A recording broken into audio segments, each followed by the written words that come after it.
What's going on, guys? I'm the Maha Mechanic, and today I'm going to be showing you how to remove and replace your clutch in this 2001 Ford Ranger. So let's get into it. So the particular model I have here is a 2001 Ford Ranger Edge with the 4.0 and the 5-speed manual transmission. As you can see here. There you go. So yeah, we are going to be replacing our clutch, our slave, and our pilot bearing as well. So yeah, let's get started. So I'm going to first start off by removing, here I'll turn the light. First start off by removing my shifter so I don't have to do it later.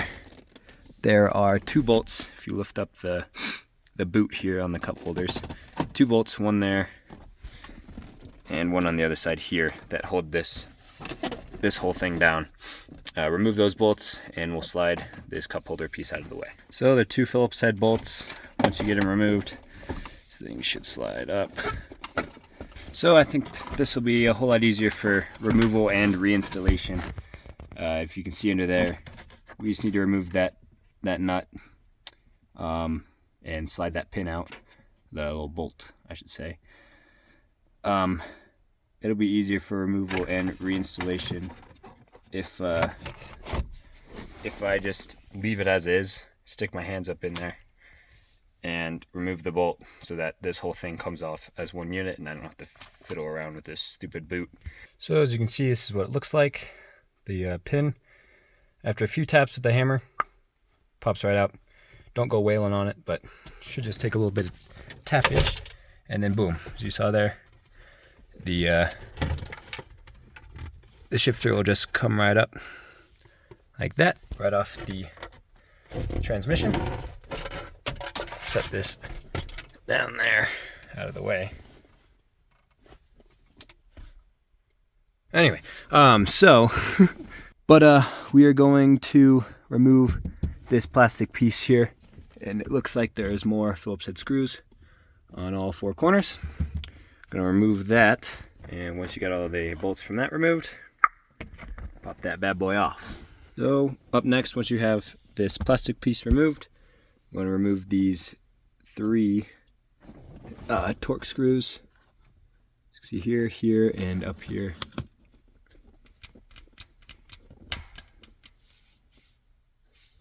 So those screws were T30 Torx, and once you got them all removed, should just pull up on your shifter just like that, and we'll set this one aside as well.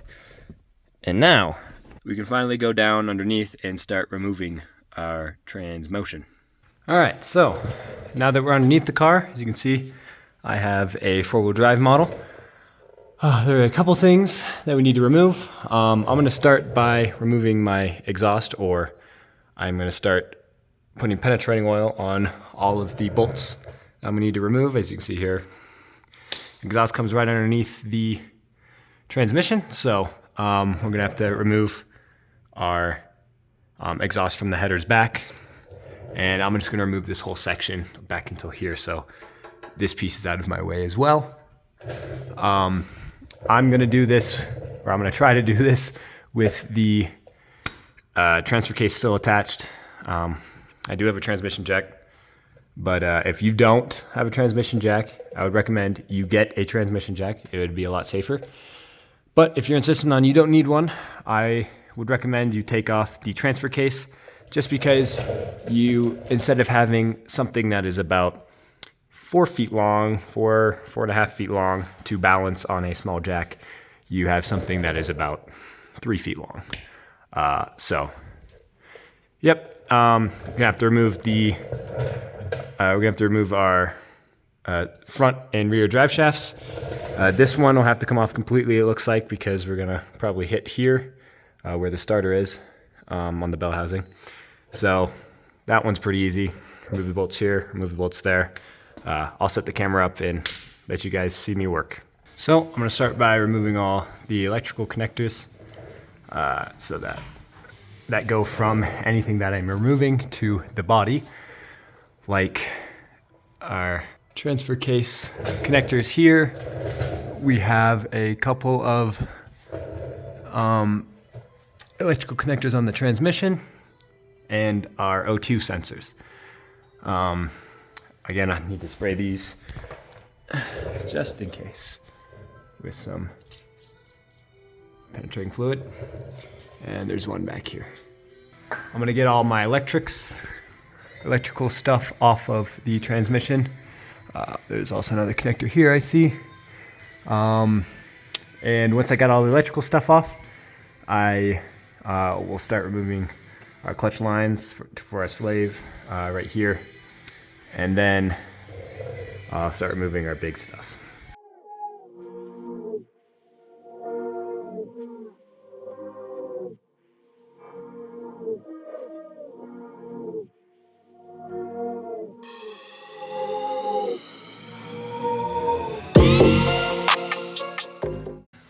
Right now I'm going to move on to the header bolts. Slide you guys forward here. 2 bolts there connecting the section of piping, the merge tube, to the header. Again, those have been sitting, and if they don't come off nicely right now, I will let them sit longer.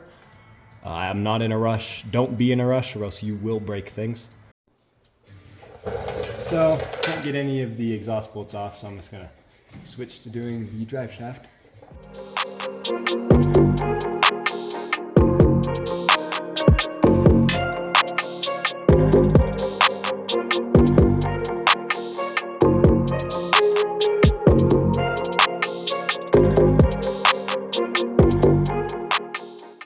So, same premise here. These ones are different. You just kind of want to remove these Torx bits, or Torx bolts, and this will unshackle from here. So, to get the front drive shaft off, I'm lowering the wheels on the ground so that they don't spin, and then trying to break them loose from there. I feel like that'll be the easiest course of action here.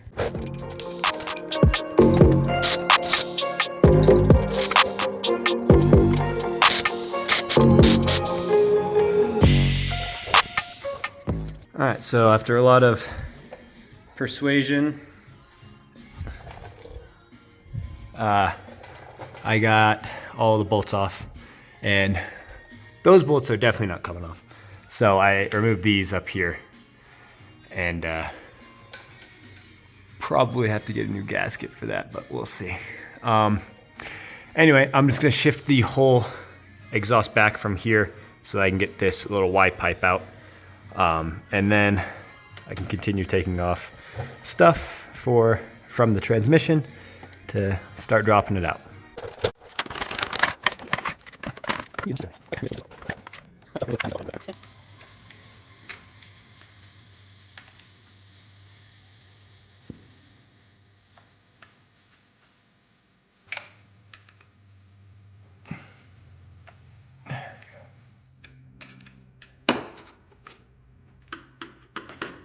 There she is. So yeah, just that little plastic piece, shove her in, pop her out.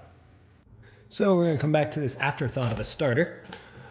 And I'm gonna start with the easy one. So I'm gonna remove the ground cable, or it looks like a ground cable, or power cable coming from the starter here.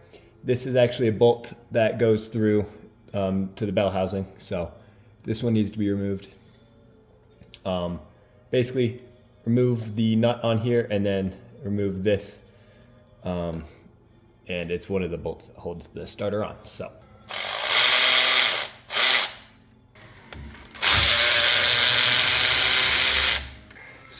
there's one more bolt up there holding it to the bell housing, as you can see.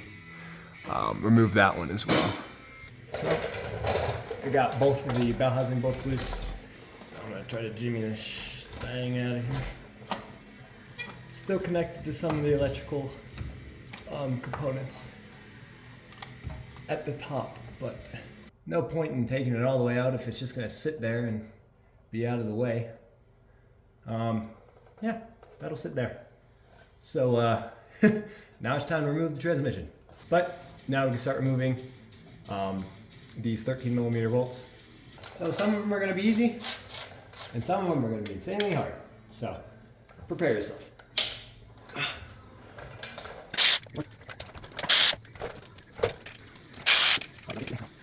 So if you come back here and I shine the light, you can see it at the top of the bell housing there. There it goes. When I move, there you can't see it. Now you can. And in this case, excessively long extensions is your friend to try to get leverage at a point where you won't really be able to get to. So yeah, let's get some extensions going. So as you can see here, coming from that top bolt, I have a wobble socket and then a 12-inch extension, then a 6-inch extension, and now I should be able to get a breaker bar or 3/8 ratchet on there and break that bolt loose. So let's see how it goes.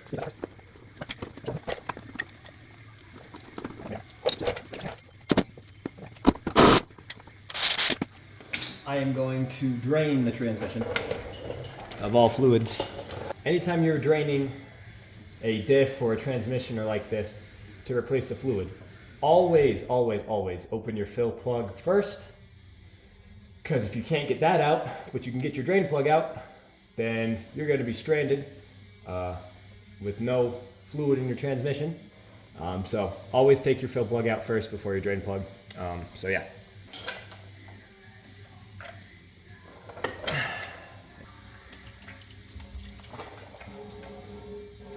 So while I'm in here, I'm also going to do the transfer case fluid.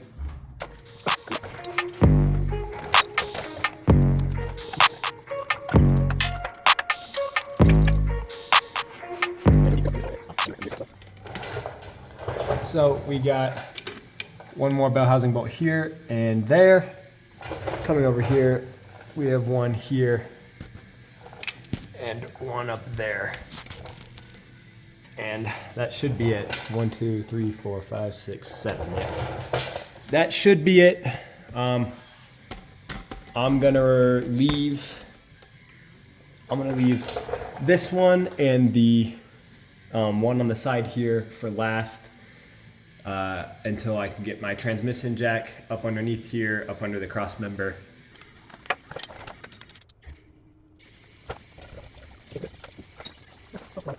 So I'm gonna bring my transmission jack up underneath here. And the good Lord said, "Arise, my son, arise, and you shall be healed."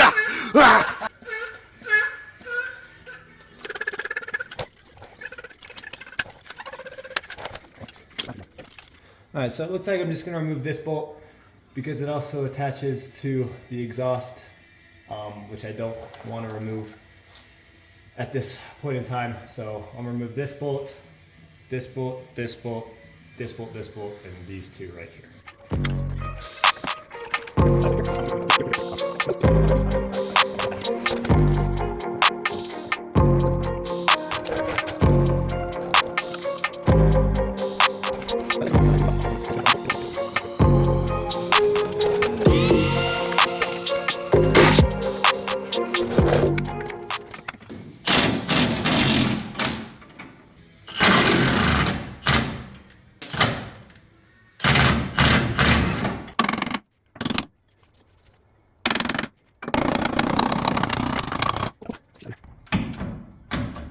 There she goes.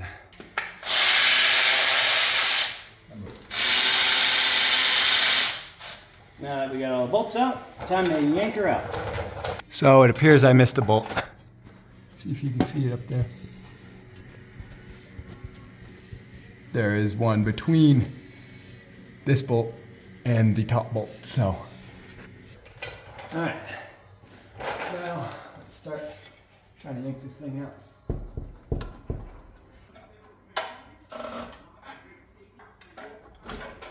Go.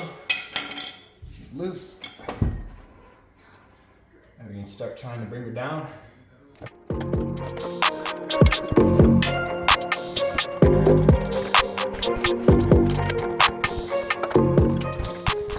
All right, so with our transmission officially out, we can remove our 10mm bolts holding our pressure plate on and our clutch. So yeah, let's go ahead and do that.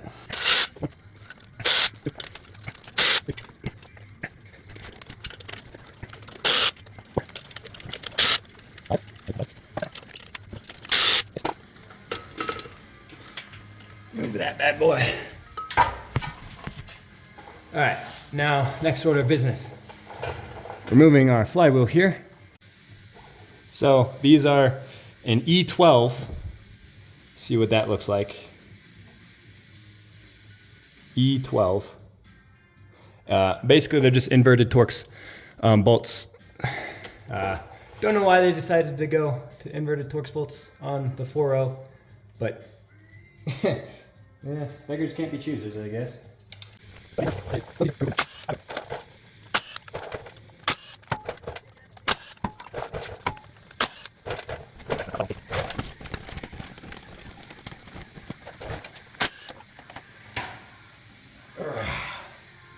There we go. We have not too many hot spots. You can see places of chatter right here from our clutch starting to chatter a little bit. We're gonna have to take this whole assembly, the flywheel assembly that is, we have to take this to a machine shop, have them machine it, put a coarser grit on the face of the flywheel. This just helps with giving the new clutch something to grab onto, because right now this is nice and smooth and polished. Well, not anymore because I'm putting my fingers all over it, but the new clutch is going to have a harder time bedding into this flywheel and you know, getting fully bedded in. So we want to put a little bit of coarser grit on there. For these kind of applications, I think 120 grit, maybe a little higher, like 200 grit, that's completely fine. Actually, before I go get this bad boy machined, I'm gonna hammer out my pilot bearing here. As you can see there, all the needles. And if you see up in here, no pilot bearing up in there. So, yeah, pilot bearing is in my flywheel for some reason.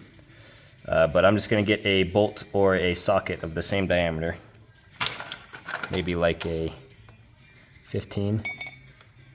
Oh, maybe a 14. And try to hammer this baby out. So we're gonna be replacing our slave cylinder here as well. It's a whole unit with the throwout bearing. So you can get some without them, but I would recommend getting the one with the throwout bearing already attached to the slave. They're just two 10mm bolts and thing pops right out. So, and it's just the reverse of removal. Slide your new slave cylinder and pilot bearing on. Again, making sure these go out of the holes there, and then reinstall your 2 bolts. I'll get you a torque spec here in a second. So the torque spec is 15 foot-pounds. So now that we got our flywheel nice and coarsened up and machined, we're gonna take our new pilot bearing and hammer it on into our flywheel with something flat. So I'm gonna use the back end of my screwdriver like this and hammer the front, just little taps. Don't need to go wailing on it to make it go in.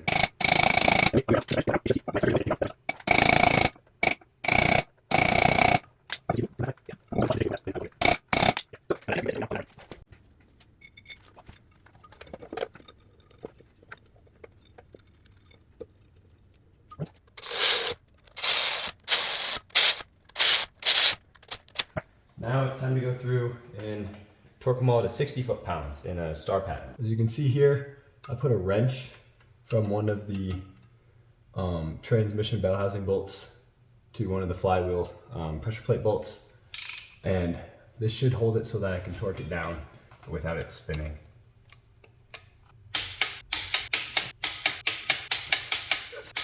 The flywheel is now on.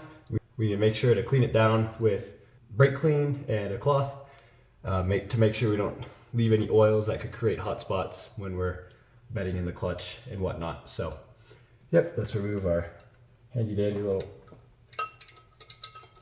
wrench here. So you're going to want to also clean the mating surface or the the friction surface on the pressure plate here as well. But once you've done that, take your alignment tool. You want to stab it through the transmission. Or you want to stab it through the spline on the pressure plate and the clutch. So this will keep it all aligned when you go to put it on the car. Bring it all up here and put it on the flywheel, making sure to line up your pins and holes.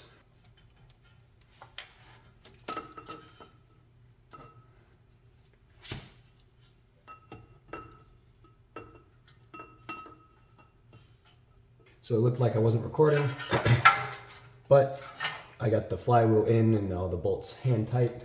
To torque them down, make sure you have first your alignment tool in there.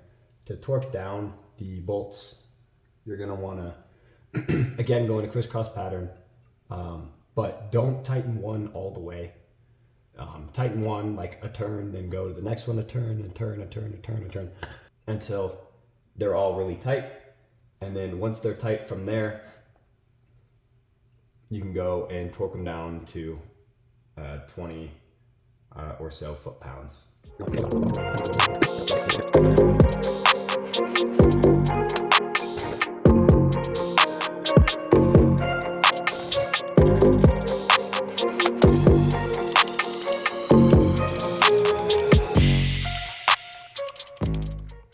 There we go. Now we got our clutch in there. Make sure our alignment tool slides in with hardly any effort. If it is hard to slide in, you're gonna have to untorque everything and make sure it slides in nicely, because this emulates our input shaft, and if that doesn't go in smoothly, you're gonna have a hell of a time getting your transmission in. So now that that goes in nice and smooth and comes out nice and smooth, we'll set that to the side, and we'll go ahead and start trying to stab our transmission up in there. So as you can see here, I kind of sort of got the transmission up in place. And I just want to tell you guys about this inspection hole. As you can see there, you can see the input shaft. And you can see your clutch and the pressure plate and everything. This is how you're going to line it up. So shine a light in there, see if you're aligned or not, and then push further in if you are, and then we make adjustments from there. You can see the input shaft and everything. All right, so I got the transmission stabbed and a few bolts in. I still need to do like 2 more up top and then the starter. But I got the top bolt in, I got all these bolts in, and the gap is nice.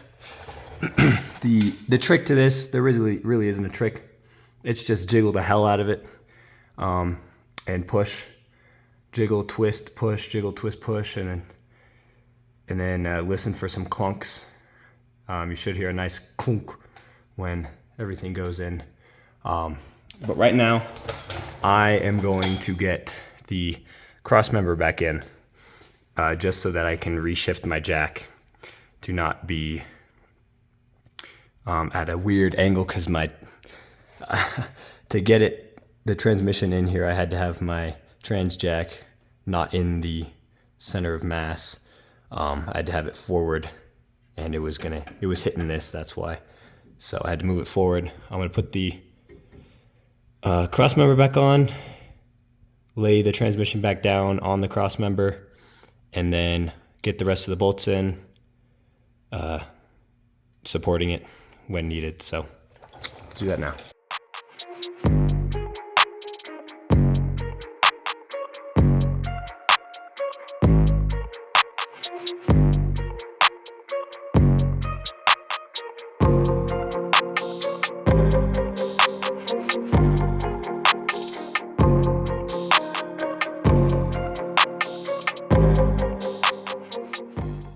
So I got all the transmission to engine or bell housing bolts in.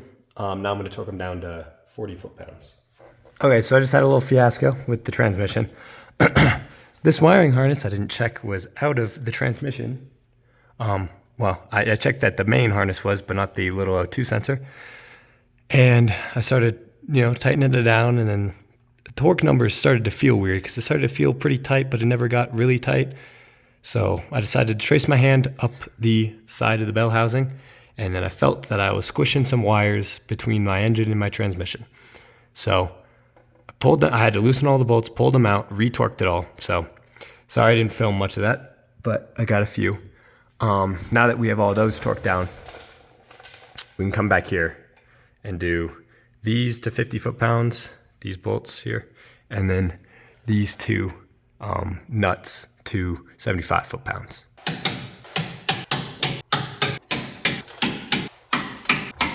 All right, now that we got both our transfer case and our transmission back installed in our crawl space, we could start reinstalling some of the little things. One of those little things being the starter, or bolt that back to the bell housing. After I get the starter on, I think I'm gonna get the exhaust on. All right, so I got my wiring and exhaust all back together. Just gonna tighten these down. There we go. And then for this guy, I have a new seal, I think. All right, now I'm gonna pull this off for our slave cylinder and plug in our clutch line.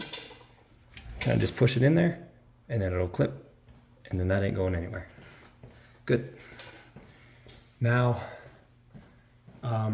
it's time to put the drive shafts in, but before I do that, I'm gonna fill up the transmission and transfer case with fluid again, just because I have the front drive shaft out to make it easier.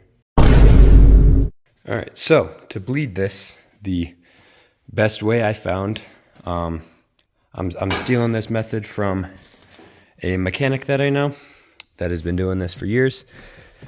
Basically, you're gonna slide your seat all the way forward. This is if you only have yourself to bleed it. Basically, you wanna get a bar and like this, a breaker bar.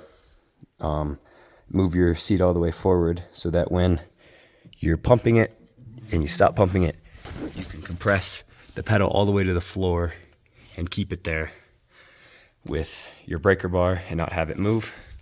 But basically, what you're going to do is pump the pedal like 100 times. When I say 100, do it 100 times. And then once you have done it 100 times, switch off, put the breaker bar on the pedal.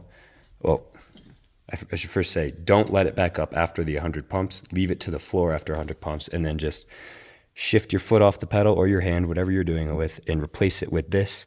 And as you see there, just leave it pushed up against the seat so it's all the way to the floor. You could do it with a power bleeder as well. This is what I've been doing.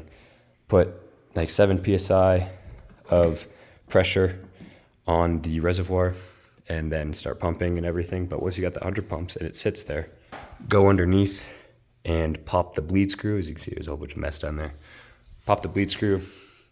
You should get a whole bunch of air bubbles from the master, and then close it real quick. I did this twice and it worked pretty damn well, but I also had half pedal travel, not full pedal travel. So if you have no pedal travel, you probably have to do it maybe 4 or 5 times. But yeah, just keep doing that and your pedal should come back. So I'll show you guys how to do it one more time. Get your power bleeder on your reservoir. I got lucky that mine actually threads on. And then pressurize it to about 7 PSI. There you go, pressurized to 7 PSI on the top. Now, we're going here, we're gonna pump this thing 100 times. Once you've pumped it 100 times, put in your bar so that it stays at the ground. Don't let it off the ground after you've pumped it. And then go underneath the truck.